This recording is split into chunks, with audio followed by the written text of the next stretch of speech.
Bismillahirrahmanirrahim. Assalamualaikum warahmatullahi wabarakatuh. Al-Fatihah. A'udzubillahi minasyaitonir rajim. Bismillahirrahmanirrahim. Alhamdulillahi rabbil alamin. Iyyaka na'budu wa iyyaka nasta'in. Ihdinas siratal mustaqim. Siratal ladzina an'amta 'alaihim ghairil maghdubi 'alaihim. Alhamdulillahi rabbil alamin. Wal 'aqibatu lil muttaqin. Wala 'udwana illa 'alal zalimin. Asyhadu an la ilaha illallah wahdahu la syarika lah. Wa asyhadu anna Muhammadan abduhu wa rasuluh. Allahumma salli wa sallim wa barik ala sayyidina Muhammad sallallahu alaihi wasallam wa ala alihi wa ashabihi ajmain. Rabbana iftah bainana wa baina qaumina bil haqq wa anta khairul fatihin. Wa sayakfikahumullah wa huwas samiul alim. Amma ba'd. Ashabul kiram, tuan-tuan imam, tuan-tuan Bilal, pengurusi dan seluruh ahli jawatan kuasa masjid, saujana utama, muslimin dan muslimat, hadirin hadirat yang dirahmati Allah Subhanahu wa ta'ala sekalian. Alhamdulillahi ta'ala, kita memanjatkan kesyukuran kehadrat Allah Subhanahu wa ta'ala. Dengan keizinannya kita dapat sama-sama berhimpun sekali lagi pada malam ini. Mudah-mudahan pertemuan kita mendapat keberkatan, rahmat dan juga keampunan daripada Allah Subhanahu wa ta'ala, insya-Allah.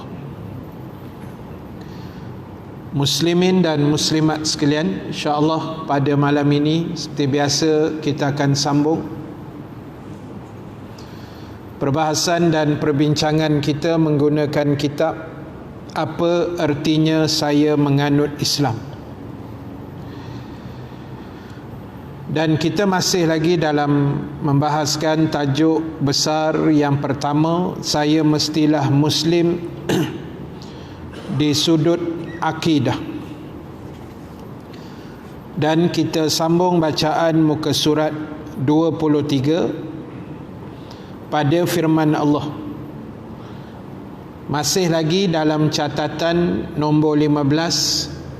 Saya ulang sedikit, antara kriteria kita memiliki tahap keimanan yang terbaik ialah saya juga wajib mencintai Allah dengan sebenar-benar cinta, cinta yang menjadikan hati saya rindu dan terikat dengannya.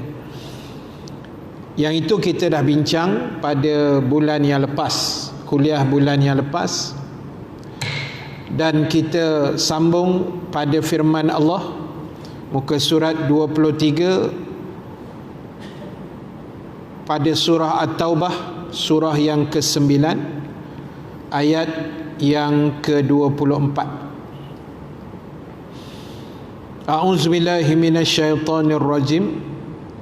Qul in kana aba'ukum wa abna'ukum wa ikhwanukum wa azwajukum wa ashiratukum wa amwaluk taraftumuha wa tijaratun takhshawna kasadaha wa masakinu tardawnaha ahabba ilaikum minallahi wa rasulih wa jihadin fi sabilillah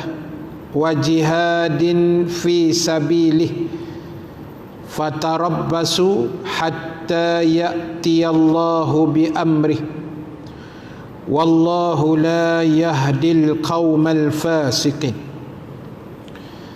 Firman Allah, katakan olehmu wahai Muhammad sallallahu alaihi wasallam, jika bapa-bapa, anak-anak, saudara mara, isteri-isteri, kaum keluarga, harta kekayaan yang kamu usahakan, perniagaan yang kamu takut akan kerugiannya, dan rumah-rumah tempat kediaman yang kamu sukai adalah lebih kamu cintai dari Allah dan Rasulnya dan dari berjihad di jalan Allah, maka tunggulah sampai Allah mendatangkan keputusannya, dan Allah sekali-kali tidak memberi petunjuk kepada orang yang fasik.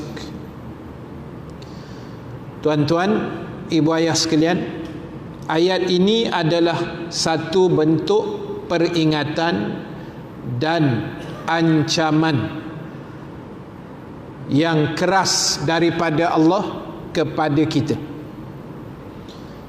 di mana apa yang dilistkan oleh Allah tadi, bapa, kemudian anak-anak, saudara mara, kaum kerabat, harta benda, kekayaan, rumah, kalau itu lebih kita sayang daripada Allah, lebih sayang daripada berjihad di atas jalan Allah, lebih sayang daripada Rasul, maka kalau bahasa kasarnya Allah kata tunggulah. Tunggu apa Allah nak bagi pada golongan yang sedemikian. Baik, tuan-tuan, ibu ayah sekalian, perkara yang mesti kita kena faham terlebih dahulu adalah suka. Dipanggil hub, dalam bahasa Arab dipanggil hub. Tu yang panggil tok laki dia habi, tak tahulah bahasa Arab ke bahasa orang putih tu kan, bahasa orang putih lah. Cuma hub ni makna suka, kasih. Dan kita kena ingat, fitrah yang Allah letak dalam dada kita, tiap-tiap orang, tak kira dia ustaz, tak ustaz, imam, tak imam, Perdana Menteri ke raja ke siapa, dia mesti ada suka dengan dunia ni. Itu basic yang kita kena tahu dulu. Manusia ni dia memang ada lintasan suka dengan dunia, seronok dengan dunia. Kita dapat rumah baru umpamanya, kita beli, kita suka. Kita beli kenderaan baru, kita suka. Kita tengok atau beli handphone baru, kita suka tak? Itu fitrah sebenarnya. Suka dengan dunia itu memang Allah buat. Yang Allah larang dalam ayat ni, suka yang melampau sangat, suka yang sampai tak ingat agama, cintakan dunia sampai lupa Allah dan Rasul, cintakan dunia sampai tak peduli hukum halal haram, seronok dengan dunia sampai lupa tanggungjawab di akhirat. Yang tu yang Allah ancam ni dalam ayat ni. Memang fitrah tu ada, tuan-tuan. Suka kita tu ada, seronok kita tu ada dengan dunia. Tipulah kalau kita kata saya dengan dunia ni tak heran Ustaz, memang tak lama nak meninggal lah tu. Tak, mana boleh tak heran tuan-tuan, mesti heran punya. Mesti ada perasaan suka tu, mesti ada. Cuma macam mana kita kawal suka tu supaya jangan mengatasi kecintaan kita pada Allah. Macam tuan-tuan ni kan, memanglah tuan-tuan ada kereta, ada rumah, ada duit, ada harta, tapi tuan-tuan datang tak solat berjamaah? Itu yang terbaik. Itu maksud dia. Jangan sampai ada harta benda langsung lupa Allah. Sebab memang Allah Ta'ala buat dunia ni tuan-tuan, dia ada attract yang sangat kuat. Dunia ni dia racun kita sangat kuat tuan-tuan. Kan, hari ni pula racun tu dalam TV aja. Buka go shop, selamat. Kan, dia tengok mop ke, tengok vacuum, ni canggih sikit bang, serika ke canggih, kat rumah ada serika dah kan. Dia tarik itu, memang racun tu kuat lah. Buka pula kan Shopee, Lazada, habis. Bersempena besok 10-10 bagai macam-macam otak orang berniaga kan. Memang dibuat macam tu. Esok lagi bahaya 10-10. Memang promosi besar-besar punya. Dalam besar-besar promosi tak sedar duit pun habis banyak agak, walaupun promosi. Kan. Jadi memang dunia macam tu, dia tarik berkenan. Macam saya cerita dululah, kita pergi Giant Shah Alam contohlah kan, atau pergi Tesco, Puncak Alam, ke mana-mana yang dekat. Kita pergi tu dengan orang rumah apa semua, niat nak beli barang dapur kan. Itu niat utama lah. Bini kata-kata, jom bang pergi Giant beli barang dapur, jom. Kita pun dah parking kereta kat Giant, turun-turun, buka je sliding door Giant tu, ada pula 2-3 biji kereta Proton baru X50. Berasa singgah. Kalau tuan-tuan tak singgah ke tak tengok, memang tarah wali lah. Dah mesti singgah punya tuan. Kita siap pesan ke bini, tak payang, jalan dulu kan abang follow belakang. Abang nak ke mana? Tu nampak tu X50 dah manggil tu. Padahal orang tu tak buat apa-apa pun. Kan? Tertarik, kita pun pergi belik-belik, buat-buat tanya harga, buka pula pintu pula, duduk goyang-goyang steering. Padahal bukan nak beli pun tuan-tuan. Kereta ada 2 biji dah, tapi tarikan tu. Lepas tu buka pula bonet belakang kan, auto pula, masuk pula dalam bonet, lepas tu terkurung tu. Bini cari tak jumpa pula. Buat announcement, laki hilang. Masalah kita ni.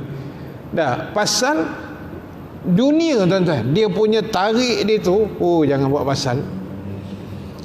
Sebab itu bila kita boleh kawal benda ni, memang dunia ni kena hadap tuan-tuan, nak buat macam mana. Tapi itulah sebenarnya benda yang paling Nabi takut. Apa dia? Hadis yang saya rasa saya pernah baca ke apa di sini, saya tak ingat lah, tapi saya baca balik malam ni. Antaranya Nabi pernah bersabda, Nabi kata fawallahi. Nabi mula dengan sumpah tuan-tuan. Nabi mula hadis tu dengan bersumpah, fawallahi, demi Allah. Itu salah satu lafaz sumpah lah, wallahi wabillahi watallahi. Biasa dalam hadis Nabi guna wallahi, ataupun Nabi biasa guna wallazi nafsi biyadih. Itu pun lafaz sumpah juga. Jadi Nabi kata demi Allah, mal faqrah sya'alaikum. Nabi kata aku tidak takut, aku tidak risau, aku tidak bimbang kamu jadi miskin. Nabi tak berapa risau sangat kalau kita ni miskin, masuk golongan B40 ke apa, tak kira lah, yang tak berapa kaya sangat, sederhana ke, golongan rendah ke. Nabi tak risau yang itu. Nabi kata mal faqrah sya'alaikum, aku tak bimbang kamu jadi miskin apa kedana, walakinni akhsha an tubsatad dunya alaikum. Ni Nabi paling takut. Tetapi kata Nabi, yang paling aku takut apabila dunia dibentangkan di hadapan kamu, dunia dihidangkan di hadapan mata kamu, dunia dihamparkan di hadapan mata kamu, kama busitat ala man kana qablakum, sebagaimana dunia yang sama, kata Nabi, yang telah dan pernah dibentangkan ke atas umat sebelum daripada kamu.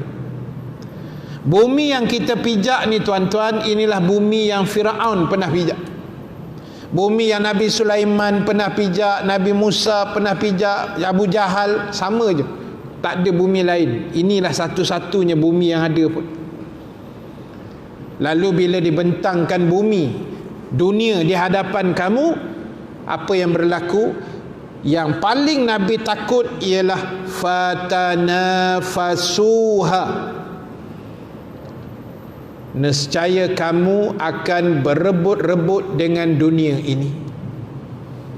Kamu jadi rakus dengan dunia ini, tak pernah cukup.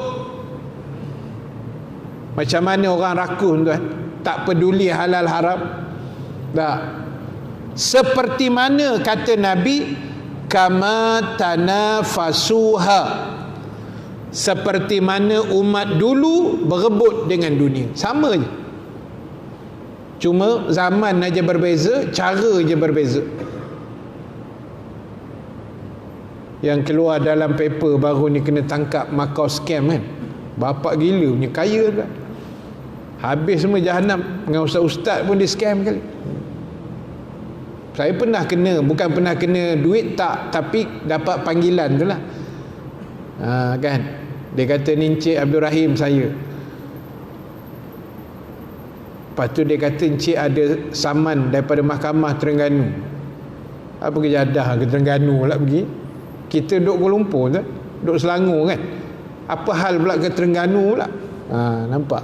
Dia pandai dia punya ayat tu. Tapi orang yang gelabah baru ni ada siapa kena, saya baca surat khabar. Kononnya ada terlibat dengan dadah bagai, kena 100,000. Orang dah takut kan. Dia akan buat apa saja. Jadi itu yang Nabi cakap tu, berebut, tak peduli halal ke haram ke, orang punya ke siapa punya, dia ambil semua. Macam mana umat dulu juga, tak peduli agama, ambil dunia sampai tak ingat akhirat. Lalu apa jadi? Bila kamu dah berebut macam tu, bergaduh, macam-macam lah, tindah menindah dan sebagainya, yang paling Nabi takut ialah fatuhlikakum kama ahlakathum. Kalau itulah perangai kamu dengan dunia, Nabi kata nescaya Allah akan membinasakan kamu sebagaimana Allah telah membinasakan umat sebelum daripada kamu. Na'udzubillah. Jadi tuan-tuan, saya selalu tegaskan, bukan nak suruh kita buang dunia. Dah ambil lah. Kan, memang dalam ayat lain pun ada ayat suruh ambil dunia tukar jadi pahala. Surah Al-Qasas pun ada Allah sebut. Wabtaghi fima atakallahu darul akhirah. Allah kata carilah atau gunakanlah apa-apa saja aset-aset dunia, habuan yang kamu ada, Allah kata tukarkan jadi pahala untuk akhirat kamu. Dunia lah. Ada kereta, tukar jadi pahala. Ada duit, tukar jadi pahala. Ada handphone, tukar jadi pahala. Ada anak bini, buat jadi pahala. Ada rumah, jadikan pahala. Ada idea, tukar jadi pahala. Itu Allah suruh kita buat dengan dunia ni. Bukan suruh buang dunia duduk dalam gua ke, tak, bukan. Duduk macam biasa je tuan. Zaman aja berubah. Pagi tadi ada anak murid hantar WhatsApp gambar dulu-dulu. Dia tulis tu indahnya zaman dulu-dulu. Kan? Terkenang zaman dulu kan. Dalam banyak gambar tu ada gambar TV hitam putih yang atas dia ada penutup kain, lapis kain tu. Saya tengok teringat balik TV tu kan. Saya sempatlah TV tu. TV yang ada tingkap pun saya sempat. Hitam putih kan. Area atas bumbung tu kalau hujan suara memang ada suara, gambar tak ada. Dulu kan. Lepas tu ada pula 2 gambar kursi pengantin tu yang bersanding dulu kan. Tengok gambar tu naik semangat pula rasa. Gambar dulu-dulu. Benda tak boleh repeat lah tuan-tuan. Zaman berubah. Hari ni TV semua remote aja. Dulu mana ada remote kan. Nak tukar channel kena pusing tu. Dia bukan ada nombor pun, macam pusing macam tu kan. Radio pun jenuh tuan, pakai jarum manual begitu kan. Jadi tuan-tuan, bukan suruh hidup ni tak ada handphone, dah pakailah handphone tu kan. Teknologi memudah kerja, tapi jangan sampai benda-benda itu akan menggagalkan hubungan kita dengan Allah. Jangan sampai dah kaya besok tak pergi masjid dah, tak sujud dah pada Allah. Jangan sampai kita pegang jawatan dah tak nampak batang hidung kat masjid, contoh. Dah tak ada dah baca Quran. Pasal apa? Sibuk sah, jaga rakyat. Iyalah sibuk, tapi Quran kena baca tuan-tuan. Saya pesan ke saya jugalah, kita sama-sama kan. Jadi ini yang Allah warning tu. Allah kata jangan sampai benda-benda itu melupakan kamu pada Allah, pada Rasul, berjihad di atas jalan dia dan sebagainya. Baik, sambung bacaan. Pengorbanan demikian saya lakukan adalah untuk mendapat merasai kelazatan dan kemanisan iman. Jadi kita buat benda-benda tadi, maknanya kita berhati-hati dengan dunia, kita kawal nafsu kita dengan dunia. Itu sebenarnya satu pengorbanan untuk menjaga kelazatan iman. Itu adalah satu tarbiyah yang Allah ajar pada kita untuk kita mengecapi nikmatnya jadi orang yang beriman, seronoknya jadi orang yang beriman. Itu Allah ajar kita berdasarkan sabdaan Nabi yang biasa dan selalu saya rasa kita dengar. Rasulullah sallallahu alaihi wasallam bersabda, "Thalathun man kunna fihi wajada halawatal iman, ayyakuna Allah wa rasulahu ahabba ilaihi mimma siwahuma, wa an yuhibbal mar'a la yuhibbuhu illa lillah, wa an yakraha ay ya'uda fil kufri kama yakrahu ay yuqadhafa fin nar." Nabi sallallahu alaihi wasallam bersabda, barang siapa yang ada padanya 3 perkara ini, sesungguhnya dia telah merasai kelazatan dan kemanisan iman. Orang yang ada iman dalam dada dia itu sudah baik. Tapi kalau dia dapat upgrade sikit, iaitu dia merasai kemanisan iman, itu lagi terbaik. Ulama kata macam ni, apalah ertinya iman kalau kita tidak merasai kelazatannya? Ibarat kata ulama, apalah erti gula kalau ia tidak manis? Kan? Gula memang orang kata manis, Tapi tiba-tiba ada gula tapi tak manis. Gula apa macam tu? Tak ada ertinya gula tu kalau dia tidak manis. Macam mana tak ada ertinya garam kalau dia tak masin. Macam tu. Tak ada ertinya iman kalau kita tidak merasai tanda kemanisan iman. Dan Nabi sebut dalam hadis ini, tanda kemanisan iman itu ada 3. Yang pertama, hendaklah ia mencintai Allah dan Rasulnya mengatasi benda yang lain. Tanda orang-orang yang beriman, yang merasai kemanisan iman, dia mestilah ada rasa sayang, cinta dan kasih kepada Allah dan Rasul mengatasi segala-galanya. Memang susah tuan-tuan, tapi kena buat.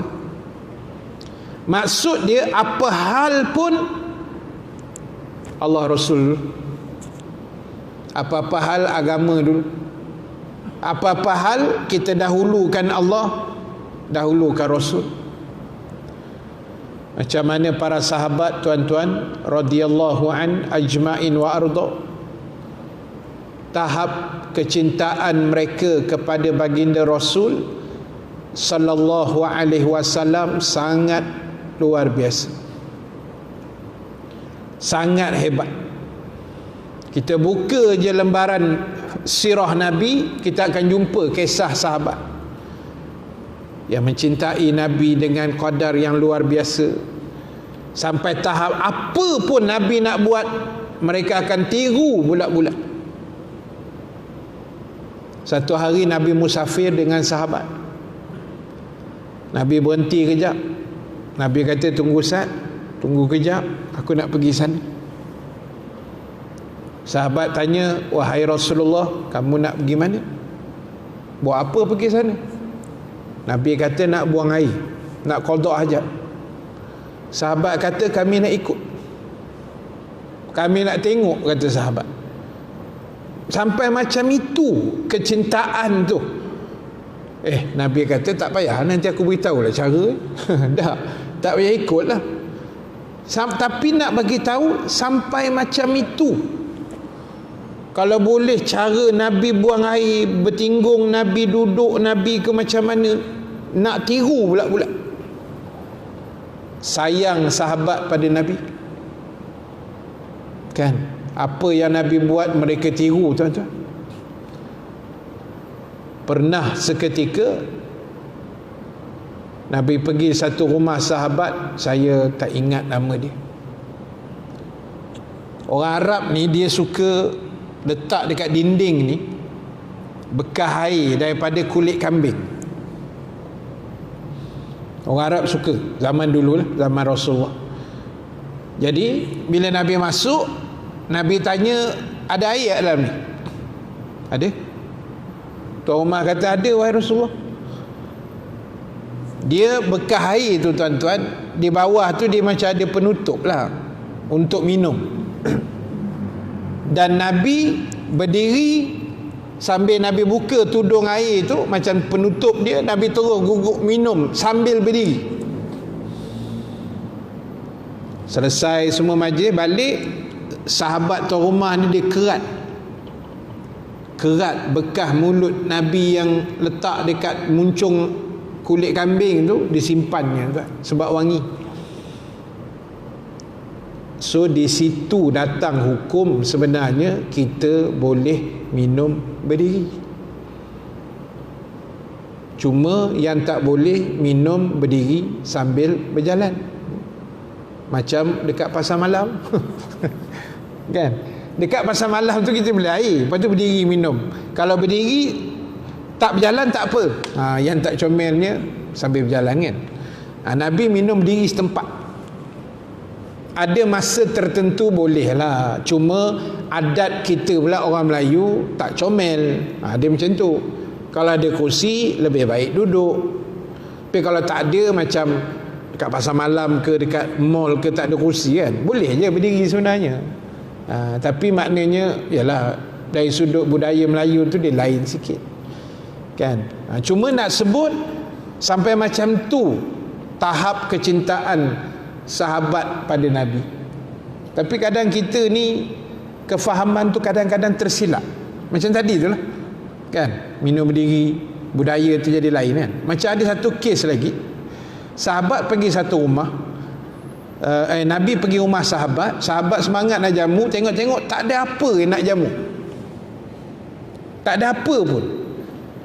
Yang ada tuan rumah kata, minta maaf lah Rasulullah, datang-datang mengejut macam ni tak sempat lah kan nak order apa-apa. Yang ada apa dia panggil, khal, cuka. Cuka, ada roti dengan cuka. Nabi tak cakap banyak tuan-tuan. Rasulullah ni jenis perangai apa ada Nabi jalan je. Jadi Nabi pun bersabda, sesungguhnya sebaik-baik makanan adalah cuka. Sebenarnya sabdaan Nabi itu merujuk kepada khususianya untuk tuan rumah tu aja. Sebab itu je yang ada. So nak menyedapkan hati tuan rumah, Nabi beritahu sebaik-baik makanan ialah cuka. Dipanggil khal. Kita hari ni semua dicukakan. Nampak tak? Itu saya kata tadi, itu kena mengaji. Tak apalah, baguslah cuka tu kan. Orang jual cuka anggur, cuka buah apa, apple macam-macam, apple cider semua tu kan. Tak apalah. Cuma kefahaman. Yang tu maksud saya tadi.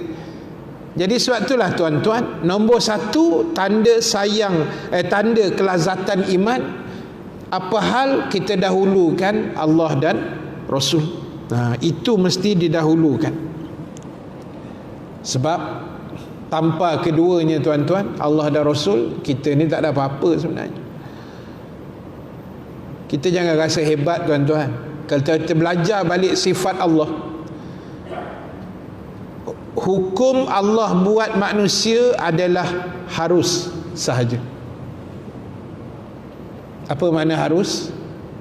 Harus kalau bahasa kasar ni makna Allah nak buat boleh, tak nak buat pun suka hati Allah. Itu harus, bukan wajib tu. Hukum Allah buat kita yang nama manusia letak atas muka bumi, hukum dia harus tuan-tuan, bukan wajib. So apa yang kita nak hebat sangat?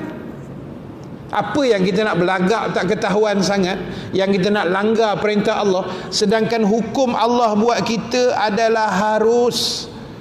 Maknanya kalau Allah nak buat, Allah tak nak pun sekati dia lah. Tapi mujur Allah nak buat, jadilah kita manusia hari ni. Bukan wajib tuan-tuan. Kalau wajib kita boleh demand sikit. Kan, kalau kita ni wajib Allah buat, bolehlah belagak sikit kan. Boleh demand lah, Allah wajib buat kita, tak buat berdosa kan. Ibarat gitulah. Tapi ulama kata harus saja. Jadi kita belagak tak ketahuan pasal apa?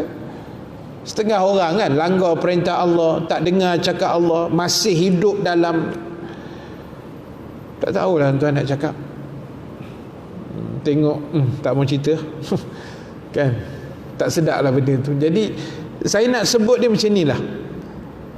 Dengan faktor usia kita yang masih berbaki, tak tahu berapa hari lagi, berapa bulan, berapa tahun ni, kita buatlah yang terbaik tuan-tuan.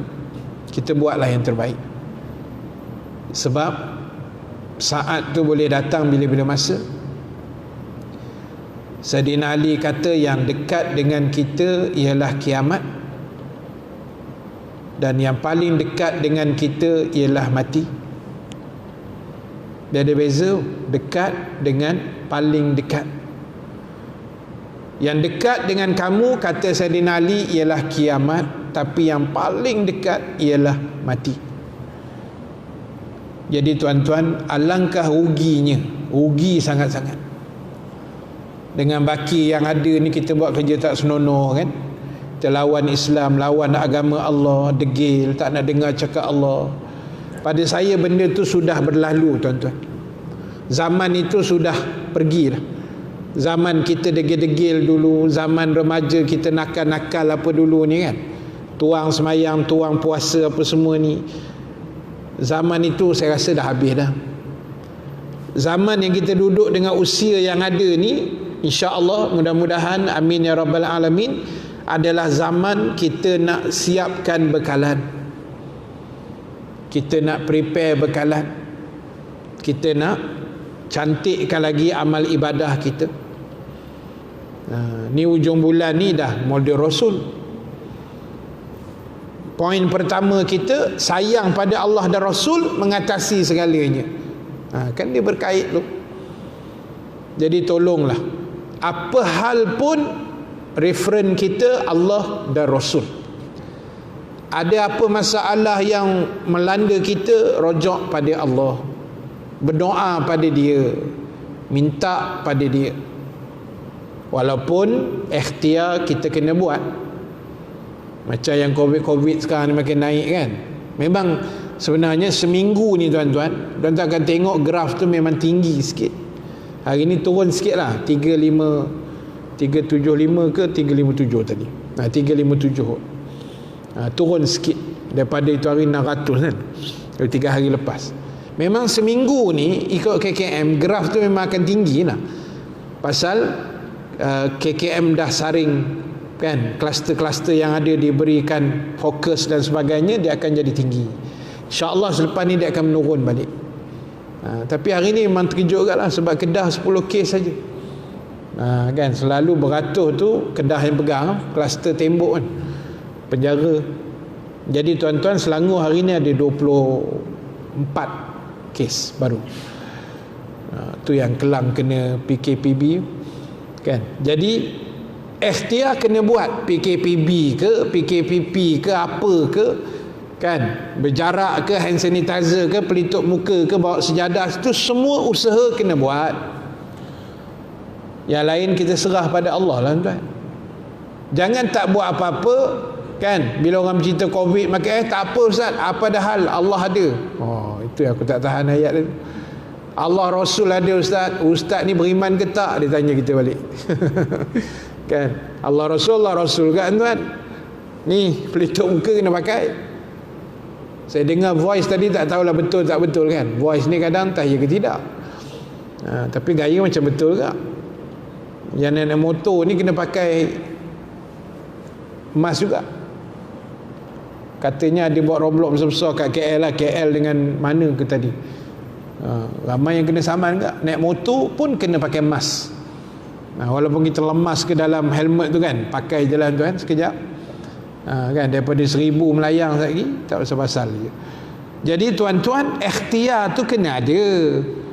Tapi apa pun masalah, rojak pada Allah dulu. Tanya dekat dia dulu. Kan, ya Allah aku nak buat bagian-bagian, boleh ke tidak? Istikharah lah.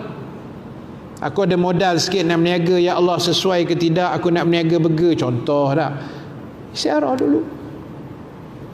Istikharah ni kadang-kadang saya risau juga. Banyak orang tinggalkan istikharah. Sedangkan semayang sunat 2 rakaat istikharah itu antara senjata yang paling ampuh untuk memandu urusan hidup kita. Katalah tuan-tuan dapat bonus kan, nak beli kereta. Kereta banyak ni kat pasaran. Istikharah dulu. Semayang sunat istikharah, ya Allah tunjuklah kereta apa sesuai.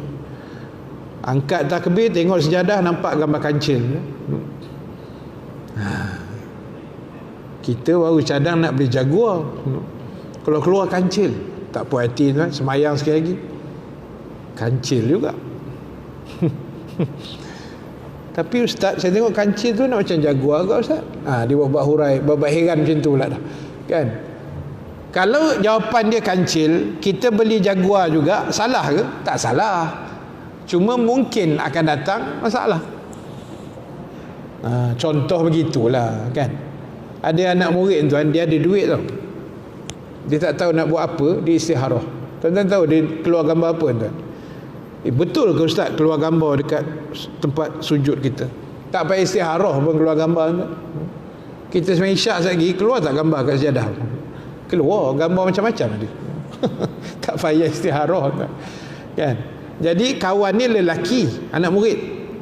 Dia ada duit nak berniaga kan. Saya kata macam ni lah bang, istikharah je, tanya Allah. Berapa kali dia buat, keluar gambar mesin jahit. Sudahlah Ustaz, saya ni jantan. Tapi tak apa Ustaz, ni Allah bagi jawapan je ni, saya ikut. Rupanya bini dia. Kan, modal tu dia bagi ke bini dia pandai menjahit, buka kursus menjahit apa, akhirnya sekarang dah ada kedai, lebih kurang macam itulah, kedai menjahit baju ke apa entah. Kan, betul, ikut cakap Allah selamat tuan. Kadang-kadang kita berniaga ni, minta maaf sebut, kadang kita ikut trend kan. Orang burger kita pun burger, orang jual jambu sekarang ni nenas kan. Orang jual nenas, lepas tu jual bamboloni ke apa benda tu, jual, semua pakai jual. Tak apalah, rezeki masing-masing kan. Cuma apa hal pun rojok Allah itu paling terbaik lah tuan. Itu yang paling the best sekali. Dan percayalah cakap saya tuan-tuan, kalau tuan-tuan tak percaya ke saya pun, percaya apa yang saya cakap. Kalau tuan-tuan rajin buat istikharah, tuan-tuan rajin dapat jawapan pada hajat-hajat tertentu, tuan-tuan akan jadi seronok nak solat istikharah. Rasa suka je nak tanya Allah kan. Jadi tuan-tuan, try lah sekali tengok macam mana. So kita berhenti azan dulu dan nanti kita sambung balik.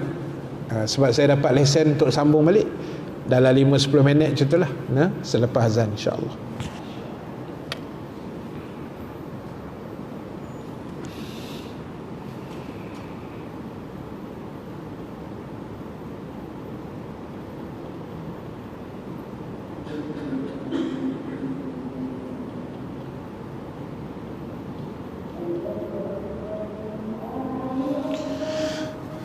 Allahu Akbar, Allahu Akbar.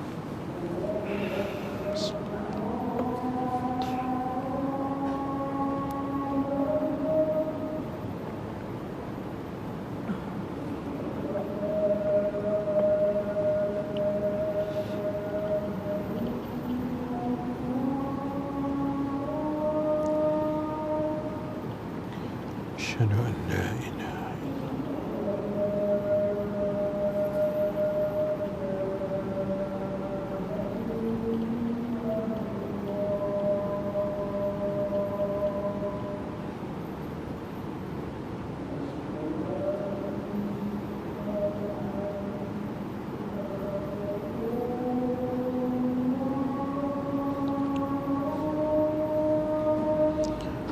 asyhadu anna Muhammadar Rasulullah.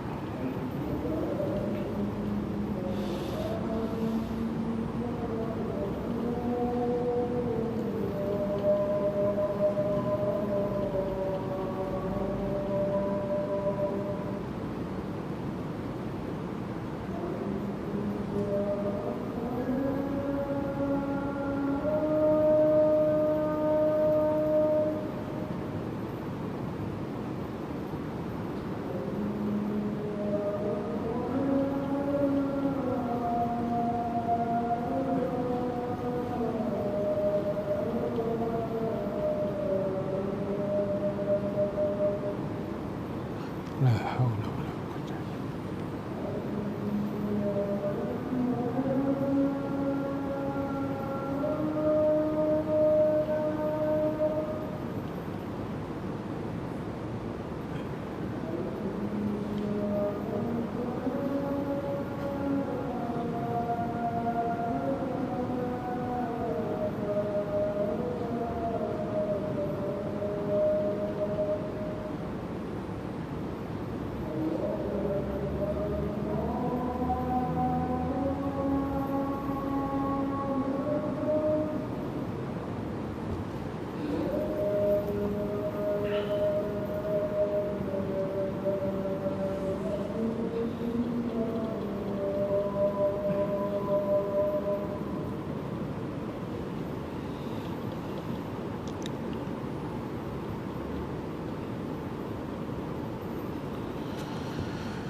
Muslimin dan muslimat yang dirahmati Allah Subhanahu wa taala sekalian.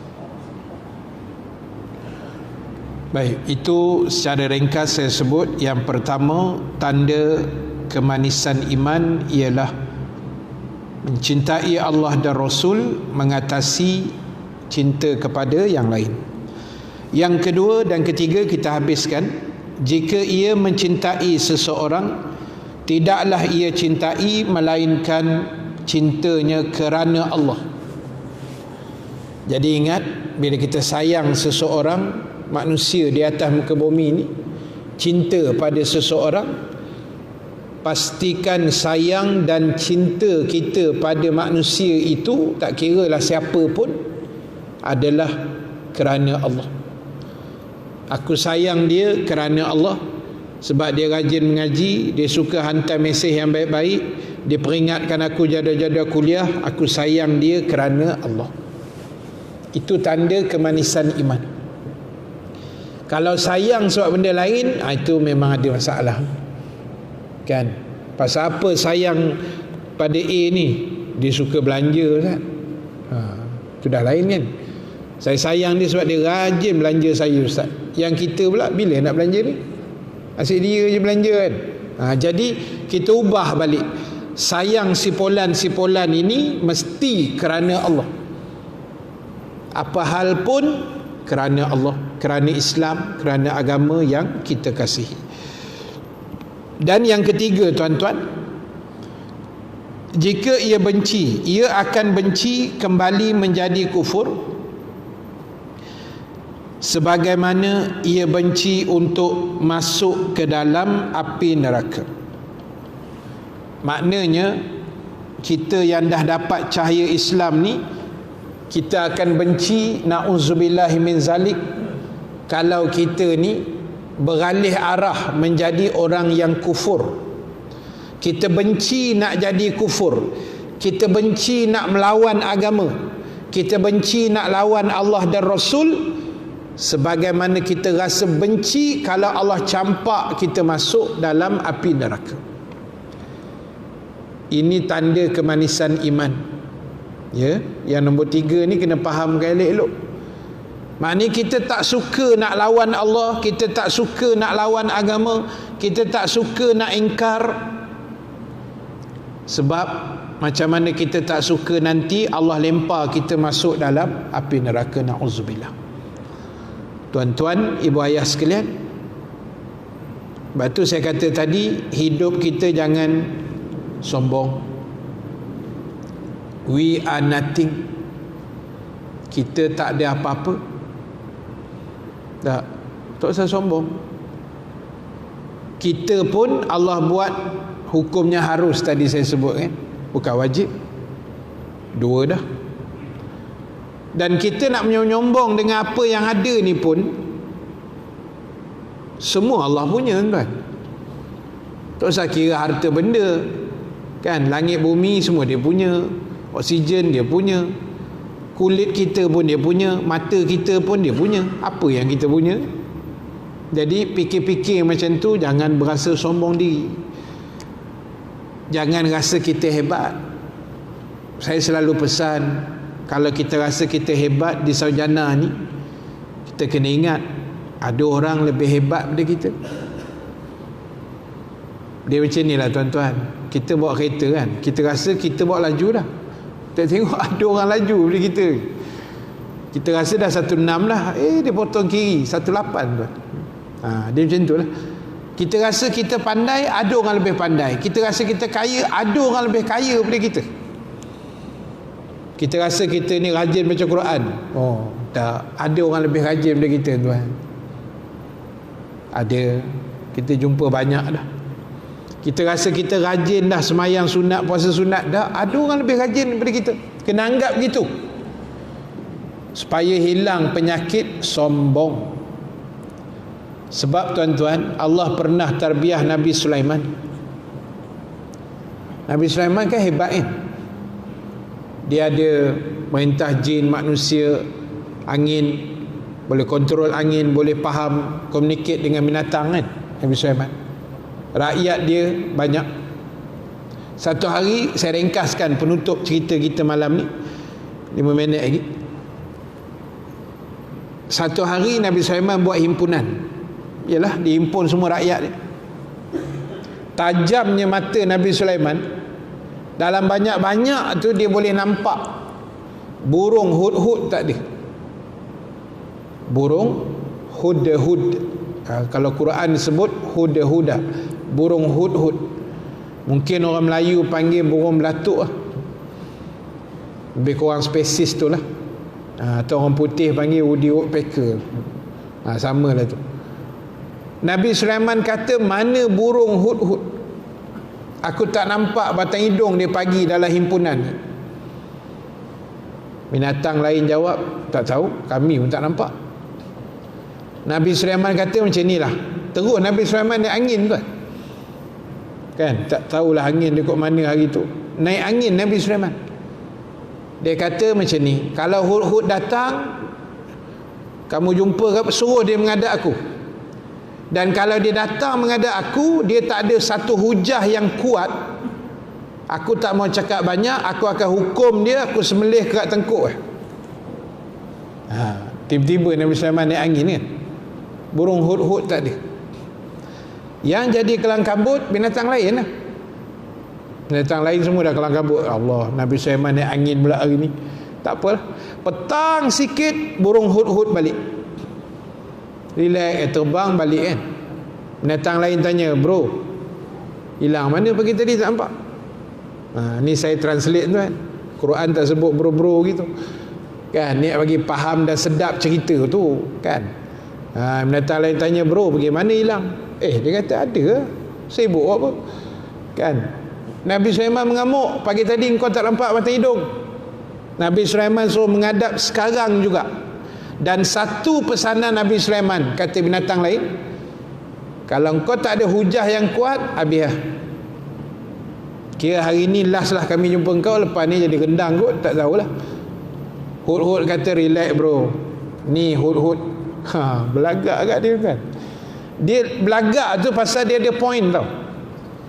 Bila dia pergi jumpa Nabi Sulaiman, dia sebenarnya Allah nak tarbiyah Nabi Sulaiman sebenarnya kan.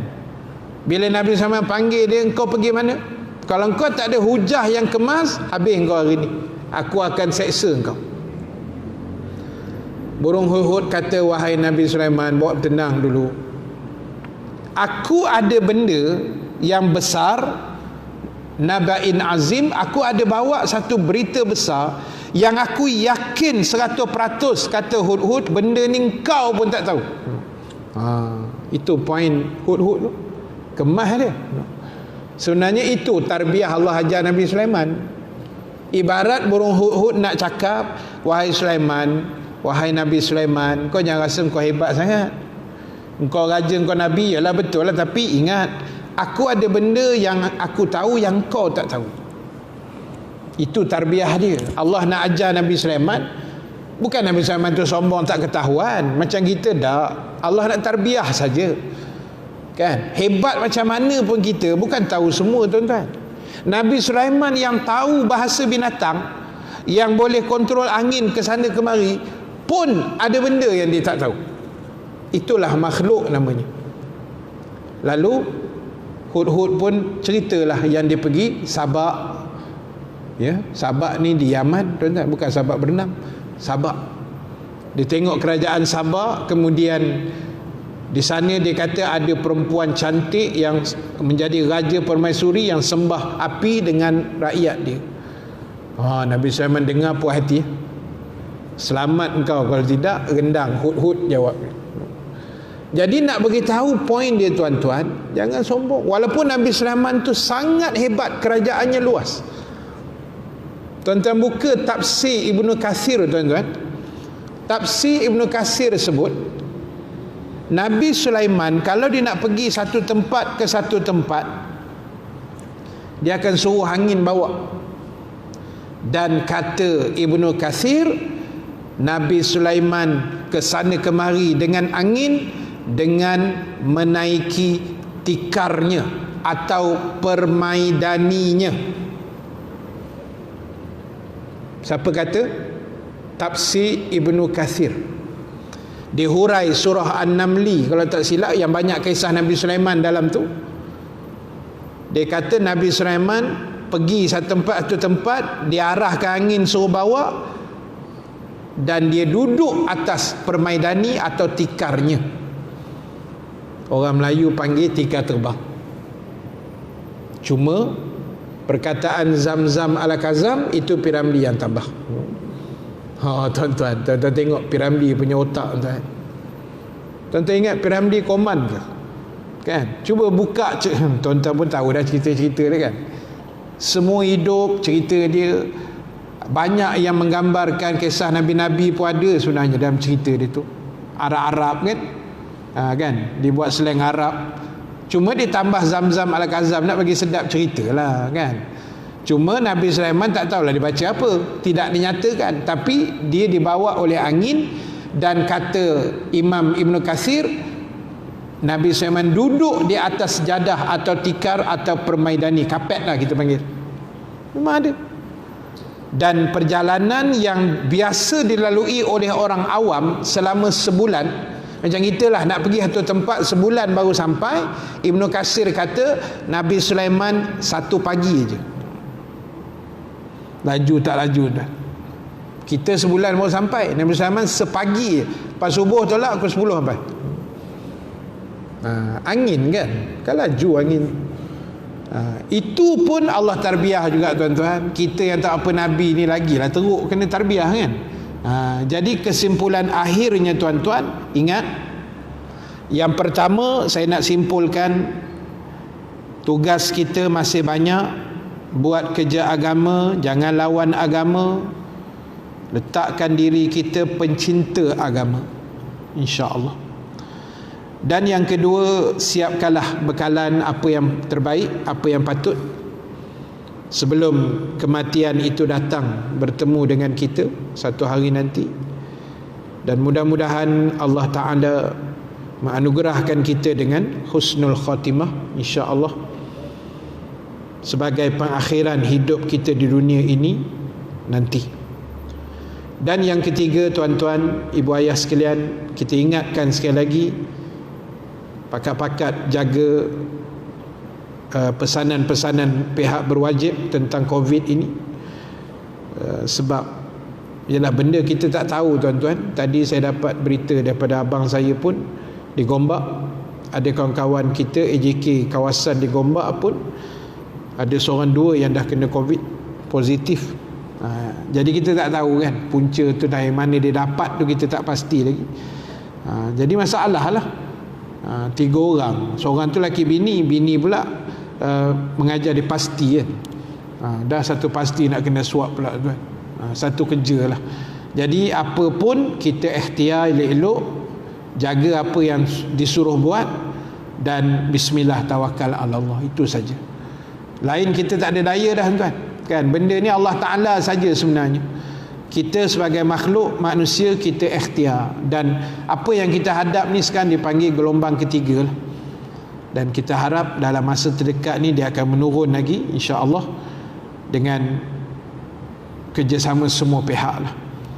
Jangan kita kerja nak condemn je tuan. Condemn ni tak selesai masalah kan. Saya tiap kali tengok bila Datuk Ismail Sabri, Tan Sri Nur Hisham, KKM, Ketua Pengarah buat live, komen bawah tu ada yang tidak-tidak tuan kan. Saja provokasi, cakap macam-macam pelik-pelik kan. Tak payahlah kita condemn bukan ni, bukan membina pun, buat dosa je. Patut kita doa, sama-sama bantu, doakan Menteri Agama kita apa semua kan. Mudah-mudahan insya-Allah. Dan kita pun jaga elok-elok, mudah-mudahan Allah selamatkan saya, tuan-tuan, ibu ayah sekalian, dan semua yang menonton pada malam ni. Mudah-mudahan Allah selamatkan kita daripada bahana COVID-19 insya-Allah. Amin ya rabbal alamin. Terima kasih pada semua yang hadir, yang menonton daripada Singapura, Indonesia, daripada Brunei. Terima kasih banyak, daripada Malaysia juga. Dan terima kasih pada muslimin muslimat yang hadir. insya-Allah nombor 16, saya mesti bertawakal sepenuhnya kepada Allah. Yang ni kita akan bincang insya-Allah bulan depan, November 2020, dengan izin Allah Subhanahu wa taala. Terima kasih. Yang baik, yang benar daripada Allah. Yang kurang, kelemahan diri saya sendiri. Kita tangguhkan majlis dengan tasbih kafarah, suratul As, dan bacaan doa. Subhanakallahumma wa bihamdika, nashhadu an la ilaha illa anta, nastaghfiruka wa natubu ilaik. Bismillahirrahmanirrahim. Wal asri innal insana lafi khusri illa alladhina amanu wa amilus salihat وتواصوا بالحق وتواصوا بالصبر.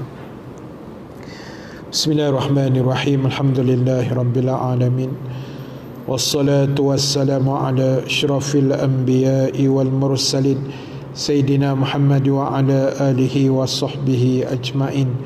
اللهم اجعل جمعنا هذا جمعا مرحوما وتفرقنا من بعده تفرقا معصوما ولا تجعل اللهم فينا شقيا ولا محروما ولا مترودا وصلى الله على سيدنا محمد والحمد لله رب العالمين. Assalamualaikum warahmatullahi wabarakatuh.